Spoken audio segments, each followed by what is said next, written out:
nyawo owo kana mata ledio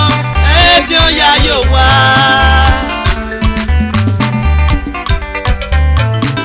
ibude na kio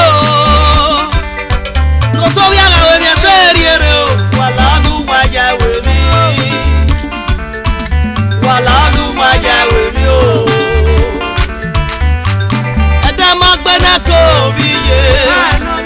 watan la o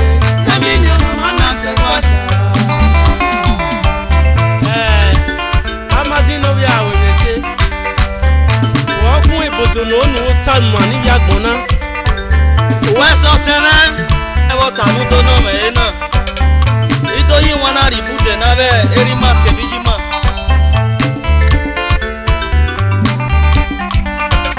wa bele otona ni magbele gbe bana averi ma yana lo yana be se ani manemo owi se gbe manemo mana woto ayaba mu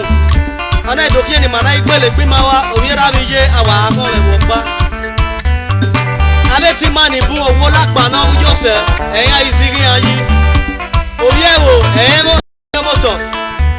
o lapa na wa to tare o wa o to ifa ena wo na ma na ke ro ba we ton ni nyawo ena wo wa la ho wa wi o fi yin ewo ri e na to lewo yi o lapa ibe bi eni be si ete bi ewo e te gbe wo re ade ma gbe na ko bi ye no bi ese wala wo wa gaga yese na mi no ma na se kwasa eso wa be pa yen mo ere o wa ti e kele o to e mala o we wa ti e ni wala ru da go meti ena eso mi no si oliri ye bo wa ri bo yin o eso be ya fi awon meti na me nwa e o do ya gagegbe eso bi ra bi je no wa ki aye nwa ta we no bi baba ke o bi je no nya zo no Abuja no nya zo no Reko wa fi adio wa na do ta bo wa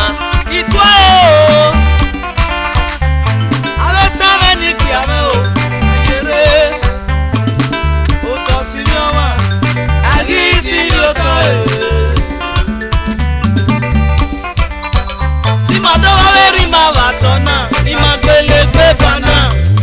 iya mayuta o wala wo wa ganyese no sami emi no maya yi mare o petenedo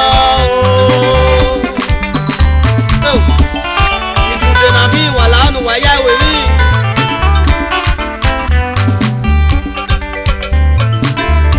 metu o ara tana ni pe ame o wa jere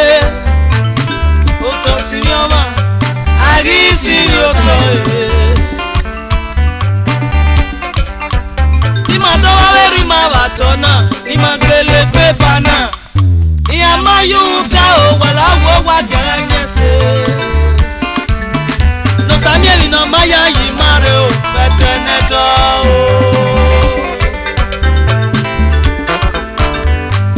ada magbene ko wiye wa tan ya o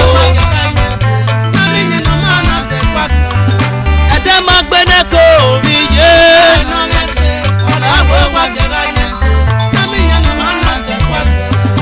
ebi esi o ma se o nawo unyi besi go na ma se nawo ebi esi o ma se o nawo